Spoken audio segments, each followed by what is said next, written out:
జై హింద్ అందరికి 7 days physical event preparation లో డే 6. ఈ రోజు టాపిక్ వచ్చేసి బాడీ రికవరీ. చాలా మంది ఎక్కువ ప్రాక్టీస్ చేస్తే జల్దీ ఇంప్రూవ్మెంట్ వస్తుంది అనుకుంటారు, కానీ నిజానికి రికవరీ లేకపోతే మీ పర్ఫార్మెన్స్ తగ్గిపోతుంది. ఫస్ట్ వన్, స్లీప్ అనేది రికవరీకి చాలా ఇంపార్టెంట్. కనీసం రోజుకి 7 నుంచి 8 గంటలు నిద్రపోండి. మజిల్ ఎక్కువ రికవర్ అయ్యేది స్లీప్ లోనే. స్లీప్ తక్కువైపోతే నెక్స్ట్ డే మీ రన్నింగ్ తగ్గిపోతుంది. సెకండ్ పాయింట్, రన్నింగ్ అయిపోయిన వెంటనే స్ట్రెచింగ్ చేయండి. రన్నింగ్ అయిపోయిన వెంటనే కూర్చోవద్దు. 5 to 10 minutes వాక్ చేయండి. Calf raises, arm swing, hip stretching లాంటివి చేయండి. ఇలా చేసే మజిల్ టైట్నెస్, పెయిన్ తగ్గుతుంది. Third one, water and food. Practice సమయంలో స్వెట్ ద్వారా బాడీ చాలా మినరల్స్, వాటర్ ని లాస్ అవుతాయి. ప్రాక్టీస్ సమయంలో ఎలక్ట్రోలైట్ యూజ్ చేయండి, అవి మన మినరల్స్ ని రీప్లేస్ చేస్తాయి. ప్రోటీన్, కార్బోహైడ్రేట్స్ ఉన్న ఫుడ్ ని తీసుకోండి. Fourth point, daily maximum practice చేయకండి. ప్రతిరోజు మాక్సిమం రన్నింగ్, మాక్సిమం పుల్అప్ చేస్తే మీ బాడీ టైర్డ్ అవుతుంది. అందుకే వారంలో ఒక రోజు బాడీకి రికవరీ డే పెట్టుకోండి.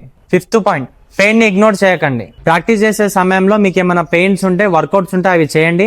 అయినా కూడా తగ్గకపోతే డాక్టర్ ని లేదా ఫిజియోథెరపిస్ట్ ని కన్సల్ట్ అవ్వండి. డే 7 లో 90 days physical event preparation road map ఇస్తాను, ఆ వీడియోని మిస్ అవ్వకండి. ఈ సిరీస్ మీకు యూస్ఫుల్ అనిపిస్తే అకౌంట్ ని ఫాలో చేయండి.